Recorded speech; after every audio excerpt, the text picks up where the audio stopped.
They laughed when the city's most brutal underboss knelt to slide a velvet slipper onto the foot of his rival's soft, overlooked sister. They called it his weakness, a joke whispered in dark alleys. But when the bullets flew and his empire fell, she wasn't his weakness. She was his architect. The rain over Newark didn't wash things clean. It just made the asphalt slick and greasy, reflecting the neon sign of Gino's 24 Hard Diner like a fresh bruise. It was 3:14 a.m. on October 12, 2024.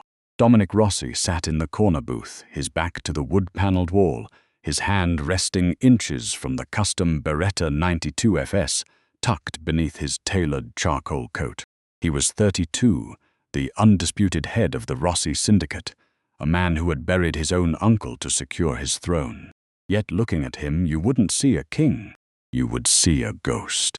His eyes, dark and sunken from months of sleepless nights, stared at the laminated menu. His left hand trembled, just a microscopic vibration in his ring finger, the only physical betrayal of the shrapnel lodged 3 millimeters from his spine. He was untouchable, feared and utterly, desperately hollow. The bell above the door jingled. In walked Clara Barrett. She was drenched, her cheap yellow raincoat clinging to her wide hips and heavy arms, her breathing shallow as she shook out a broken umbrella. Clara was 28, a woman who had spent her entire life being pushed into the background. She was the plus-size, quiet sister of Leo Barrett, Dominic's bitterest, most sadistic rival in the North Jersey docks.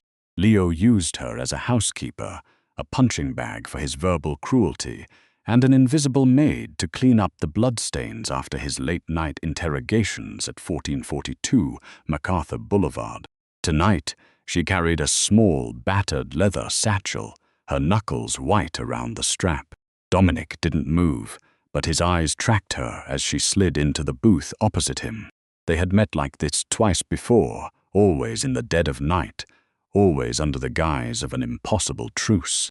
"You shouldn't have come, Clara," Dominic said, his voice a low, gravelly rasp that sounded like crushed stone. "Leo has eyes on every corner of Route 21 tonight.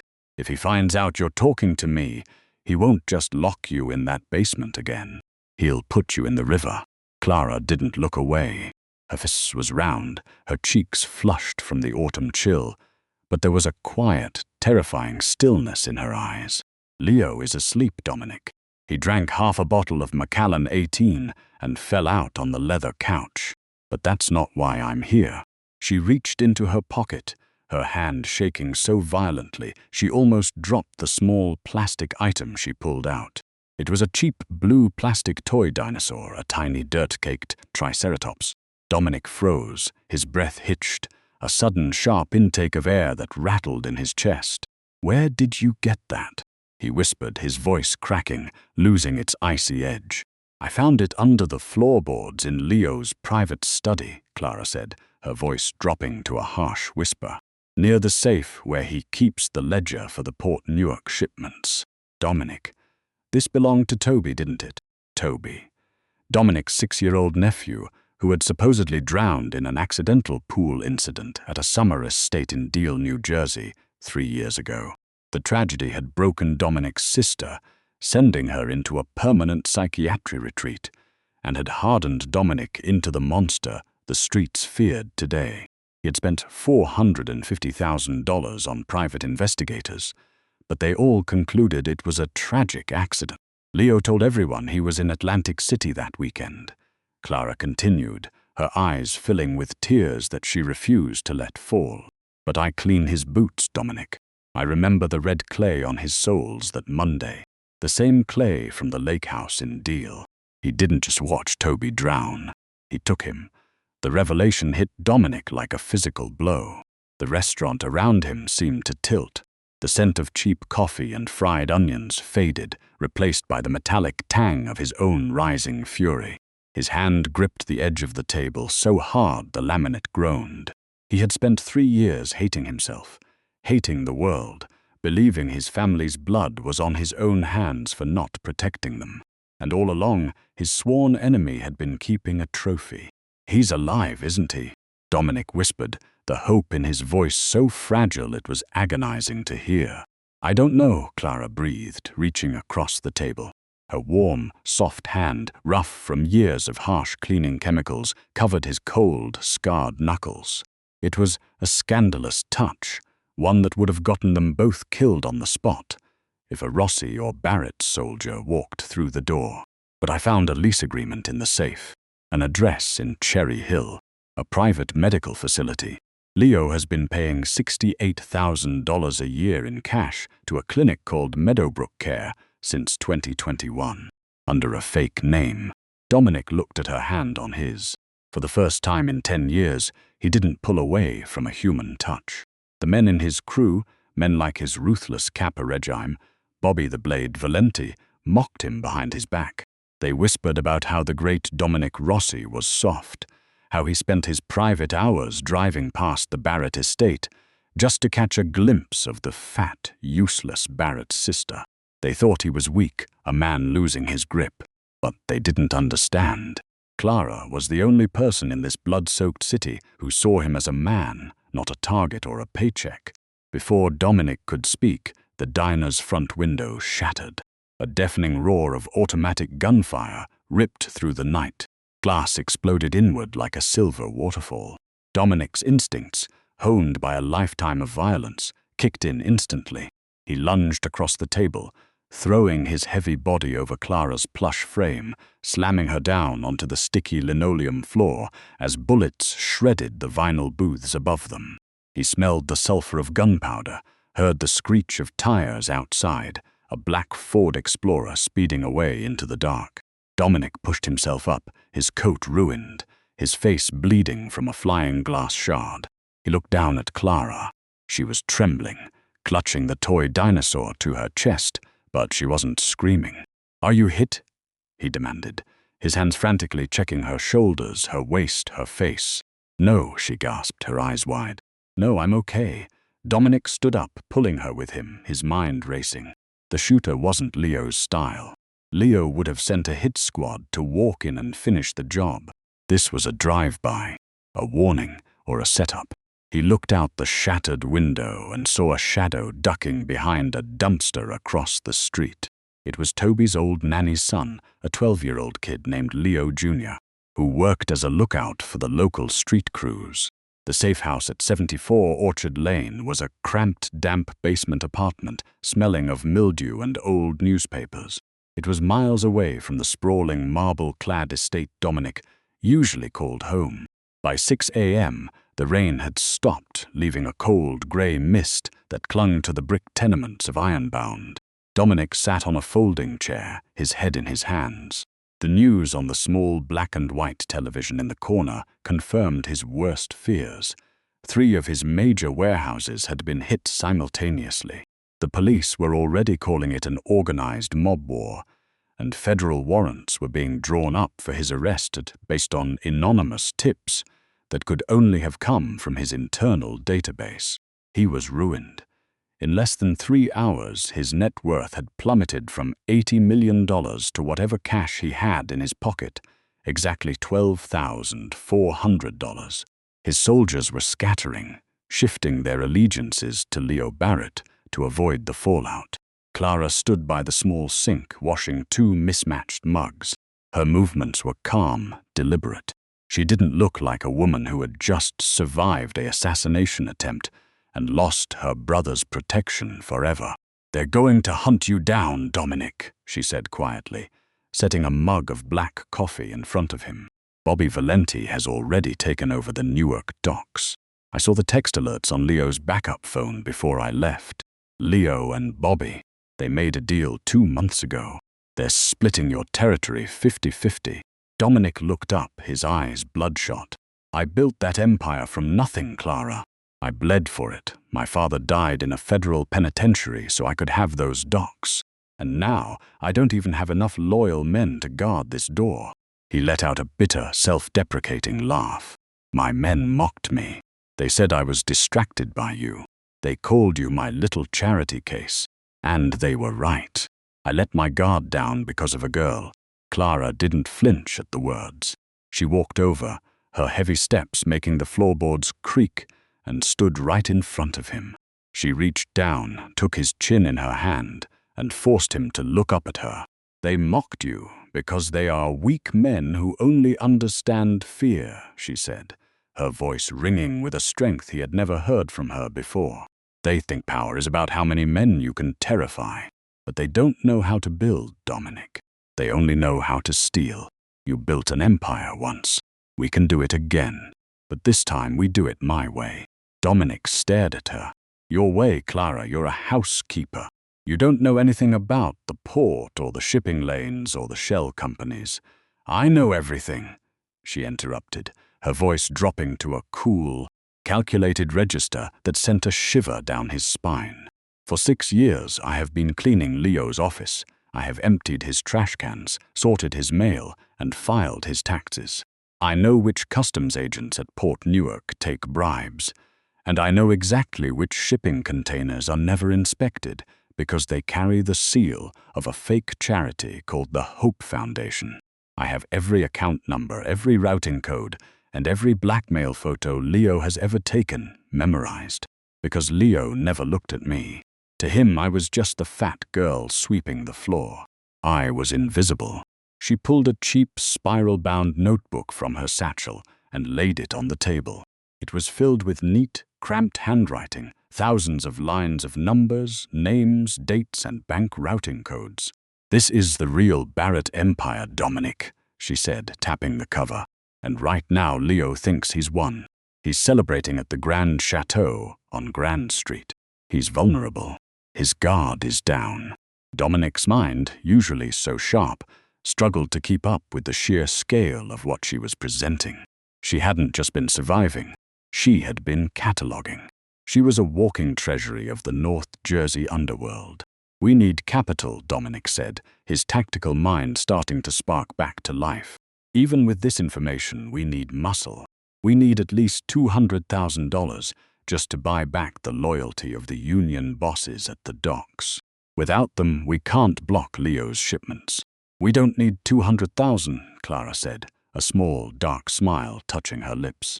"We need 100, and I know where it is. But we have to go now before the sun is fully up." An hour later, Dominic's black 2021 Cadillac Escalade, one of the few assets he had hidden under a false LLC, pulled up to a quiet, tree-lined street in Belleville.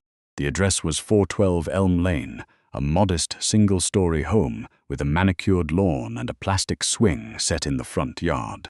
"Why are we here?" Dominic asked, his hand instinctively drifting to his holster. "This is a residential neighborhood." "This is the home of Sarah Jenkins," Clara said. "She's a pediatric nurse at St. Michael's. And she's also the secret mistress of your chief of security, Frank the Tank Moretti, the man who supposedly died defending your warehouse last night." Dominic's brow furrowed. "Frank is dead, Clara. Bobby Valenti sent me the photo of his body." "Frank isn't dead," Clara said coldly. "He faked his death with Bobby's help. Leo paid him $300,000 to disable your security cameras last night. And he's hiding inside that house right now, waiting for his fake passport to clear." Dominic felt a cold rage wash over him. Frank had been his friend.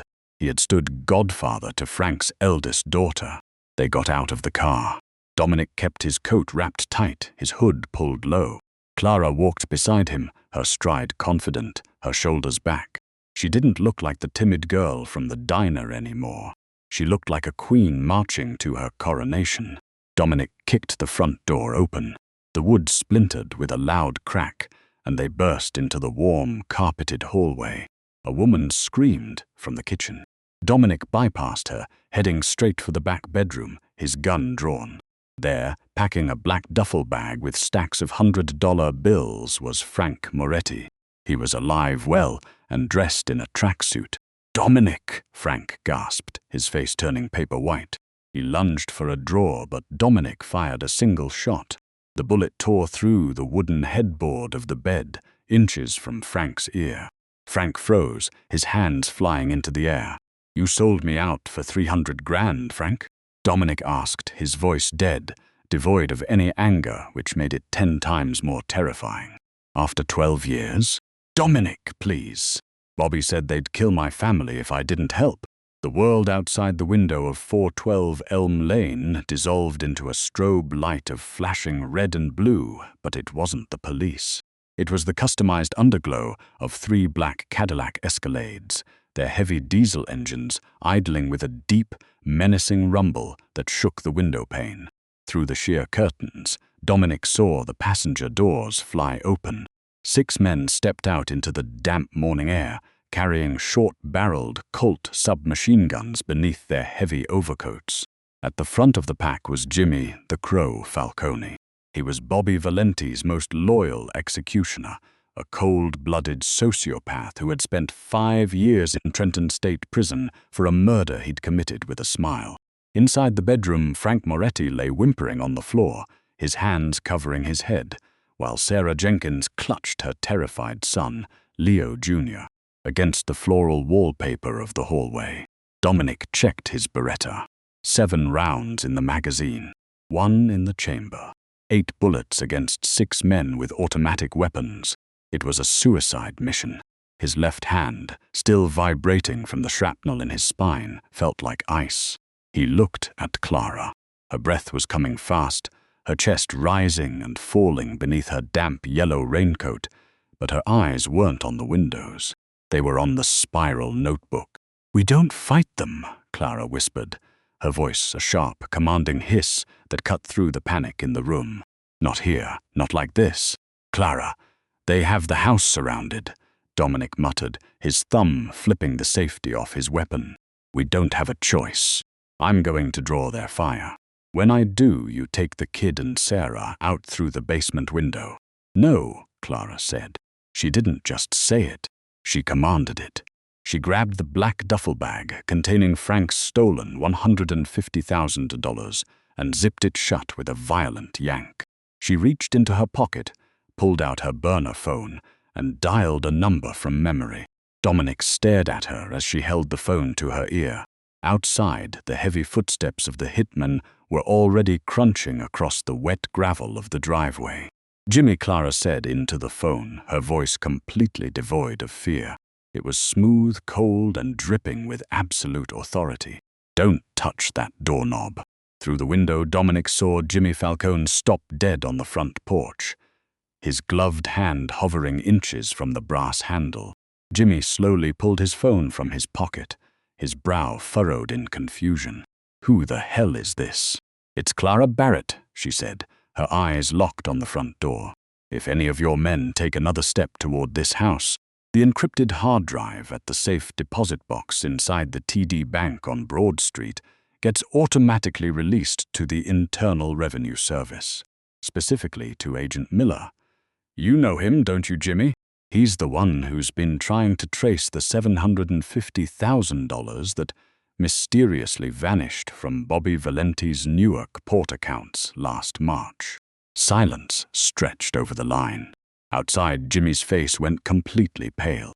He slowly lowered his submachine gun, his eyes darting toward his men, who were waiting for his signal to breach. "You're bluffing, fat girl," Jimmy sneered, though the tremor in his voice betrayed him. "Test me," Clara whispered, a dangerous smile cutting through her round, soft features. "I know about the offshore account in Grand Cayman under the name Blackwood Holdings. I know you've been skimming 10% off every shipment of stolen luxury cars Bobby sends to West Africa. If Bobby finds out you've been robbing him blind, he won't just kill you, Jimmy. He'll feed you to the crabs in the Passaic River. Now tell your boys there's nobody here, get back in your trucks, and drive away." For 3 agonizing seconds, the only sound in the bedroom was the ticking of the plastic Mickey Mouse clock on the wall. Then Jimmy Falcone spoke into his phone. "This isn't over." He lowered the device, turned to his men, and barked a sharp command. Within 30 seconds, the 3 black SUVs backed out of the driveway, their tires throwing up wet gravel as they vanished down the quiet suburban street. Dominic let out a breath he didn't realize he'd been holding. He looked at Clara, his heart hammering against his ribs, not from fear, but from sheer, unadulterated awe. She had just neutralized a 6-man hit squad with nothing but a cheap burner phone and her own brilliant mind. "They're gone," Dominic whispered, stepping closer to her. He reached out, his rough, calloused hand gently touching her shoulder. "Clara, you just saved my life." "I told you, Dominic," she said softly, her eyes reflecting the pale morning light. "They think I'm nothing because of how I look. They think because I'm quiet, I'm stupid. But I see everything." They didn't waste another second. Dominic dragged Frank Moretti to his feet, tying him to the bedpost with a bedsheet to ensure he wouldn't warn Bobby, and grabbed the $150,000 in cash. He told Sarah to take her son and drive to a motel in Pennsylvania, handing her $5,000 for safety. By 7:30 a.m., Dominic and Clara were on the road, heading south on the New Jersey Turnpike in a dented beige 2012 Ford Focus they had swapped for the Escalade at a junkyard in Elizabeth. As the industrial smokestacks of northern Jersey faded into the flat pine forests of the south, Clara opened her notebook. "We have the capital now," Clara said, her fingers tracing the columns of numbers. $145,000. "It's not enough to buy an army, but it's enough to buy the Union. We need to call Peter Callahan. He's the president of the Longshoremen's Local 1235. Bobby Valenti thinks he controls him, but Callahan has a gambling debt at the Borgata in Atlantic City, $92,000, held by a bookie named Big Mike, who answers directly to my brother Leo." Dominic steered the Ford Focus with one hand, his mind spinning as the pieces of Clara's plan began to lock together like a Swiss watch. "If we pay off Callahan's debt, he shuts down the loading cranes at Berth 24. Bobby's entire shipment of illicit electronics gets stuck on the water, costing him $40,000 a day in demurrage fees." "Exactly," Clara said, her voice tight with focus. "And while Bobby is distracted trying to settle the strike, we take the remaining $53,000 and bribe the night customs inspector, Carlos Mendez. He'll allow us to seize the physical cargo ourselves. We sell the electronics to a broker in Philly for 3 times what Bobby paid. We don't just survive, Dominic. We strip Bobby of his cash flow. We starve him out." Dominic looked over at her. The silence inside room 104 was heavy and suffocating, thick with the scent of lavender and betrayal. Dominic stood paralyzed, his eyes darting between the small boy clinging to Clara's raincoat and the woman he had trusted with his life. Toby's small hands were locked around her hips, his cheeks flushed with the pure, uncomplicated joy of a child seeing his mother. "Clara," Dominic repeated, his voice barely louder than the hum of the air conditioner. "Explain this to me." Right now, Clara didn't move. She didn't look down at the boy, nor did she look up at Dominic. Her shoulders, usually so strong, slumped under an invisible, crushing weight. Her breathing was shallow, a ragged sound in the quiet room. Slowly, she reached down and gently detangled Toby's fingers from her coat. "Toby, sweetie," she said, her voice shaking but infinitely gentle. "Go over to the table and play with your dinosaurs for a minute. Mommy needs to talk to Uncle Dom." The boy blinked, looked at Dominic with a sudden intuitive flash of fear, and then scrambled back to his play mat, clutching the tiny plastic triceratops tightly in his fist. Clara finally turned to face Dominic. Her round face was pale, and the tears she had held back all night were finally spilling over her cheeks, carving glittering paths through the dust and rain grime on her skin. "I didn't want you to find out like this," she whispered, her hands clasped tightly in front of her. "I wanted to tell you. I swear to God, Dominic, I wanted to tell you when we were safe. When it was over." "Tell me what?" Dominic's voice was dead, stripped of all warmth. He felt a cold, hard knot tightening in his chest. "That you've been sleeping with my enemy. That you and Leo took my nephew and made him yours." "No," Clara gasped, taking a step toward him, her hands reaching out, but Dominic flinched back, his hand instinctively dropping to the grip of the Beretta beneath his coat.